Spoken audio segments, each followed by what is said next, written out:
All right, let's talk roll downs. So, I don't know if you'll believe this or not, but I still have my original video from when I first started training people from probably like 10 years ago online of roll downs, and I was like, let's re-record that in 2026. Don't know if much has changed, but you know, at least the camera's probably going to look a bit better, right? But feel free to see if you can find it and tell me which one you like better. Alright, so we're going to start with our roll downs. We want our feet nicely planted underneath, yeah? So not too wide and not together. We call it hip distance apart, but it's about one fist, yeah? You don't have to put your fist down there, it's just a good little positioning for that. The next thing we want to make sure before we do our roll downs that we're not locked into our knees. We want nice soft knees. We want to feel like that pelvis is dropping, that tailbone is dropping towards the floor. And we want to be really relaxed, okay? I want you to be active through the feet, like not just like all loosey-goosey through there, but we're grounding into the floor with the feet. And then we've got this gentle tension yet release through the rest of the body. Okay, that's how we start our roll downs. And the first thing we're going to do is we're going to tuck our chin. Chin. Beautiful. The next thing we're going to do, we're going to roll those shoulders. Roll. Alright, so we've done our neck, we've done our shoulders, which is also released hopefully the top of the back.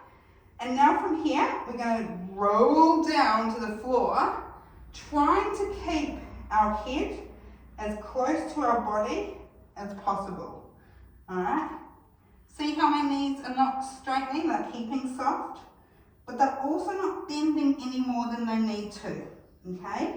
And we're going to roll down just as far as feels comfortable. So you might get to like say here and go, that's enough for me. That's fine. You might feel like you can get to the floor. That's fine too. Hopefully we're getting to a point where we're able to feel a nice little stretch through the back of the hammies and we're able to release and still have a good little chat. If you can have a good little chat to your fitness partner while you're down here, you know that you haven't gone too far, okay? This is meant to be a lovely move. You know, not too intense, we're not like squashing everything. I will show you a way to do this without squashing everything, okay? If that feels like what's happening. Now, from here, I know I said when we went down, I wanted you to keep your chin as close to your body as possible. But now I want you to think of your back coming up bit by bit. So imagine, I don't know if anyone's ever had a like toddler play while you've been lying down and they get the cars and they zoom up your back, you know, like those toy Matchbox cars.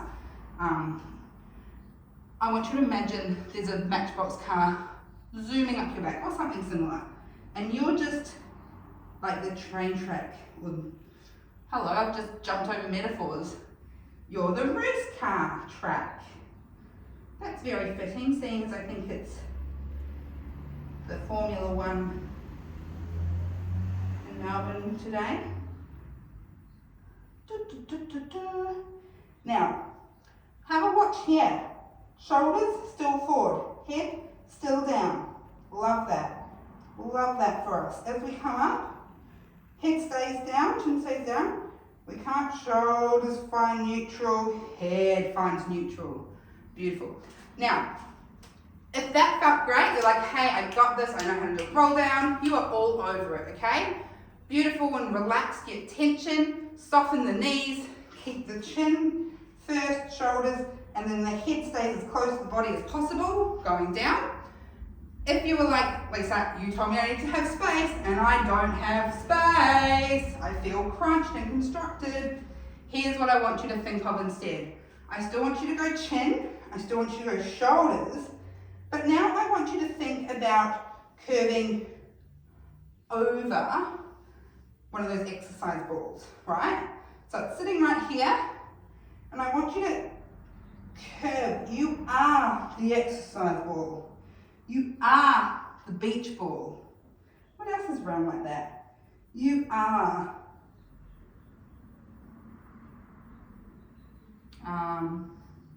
All I can think of now is ice cream because it's really hot and I want ice cream. You are the ice cream, right? So we're getting this, the idea of a roll down is to create the curve. So pretty much every teacher you come across, regardless of how they are prompting you, they are trying to get you to move through your spine, vertebrae by vertebrae, one bit at a time. Let me bring my beautiful little thing over if you can see this. I should just insert be fancy and insert something in here, but I'm just going to show you this. So see each of these little bones here, those are vertebrae. They're all connected to everything, but we want to try and move one by one by one by one by one by one. So when teachers say, or instructors say, like trying to go down through the spine, that's what we're trying to do. So if the idea of keeping the head close to the body doesn't feel like it's working for you, absolutely think about curving over something round. I've also now just thought of Olaf, but maybe on his side. I don't know if anyone knows Frozen. Maybe you're like got Olaf and you're coming over, rolling through there. Anything to create that movement in the spine. So you can do that as far down as feels comfortable. And then same thing to come back up, not Olaf, but the race car. Maybe it's a train track this time. Whatever it is, it's going up slowly, up the spine, shoulders, head. Beautiful. Whatever you do with your roll downs, just think chin down first, shoulders release, roll through the spine, roll up through the spine, shoulders, head last. We always want that head last. That's going to get that last little, look, our spine goes all the way up. Goes all the way up. We want it to go all the way up to there. I love these pictures, by the way. Beautiful. That is your roll down. I know it's quite a spiel. It feels like a very easy exercise, but we want to be very intentional when we're doing it. Even if we've done it a million times, let's make that millionth and one just as good as the first time.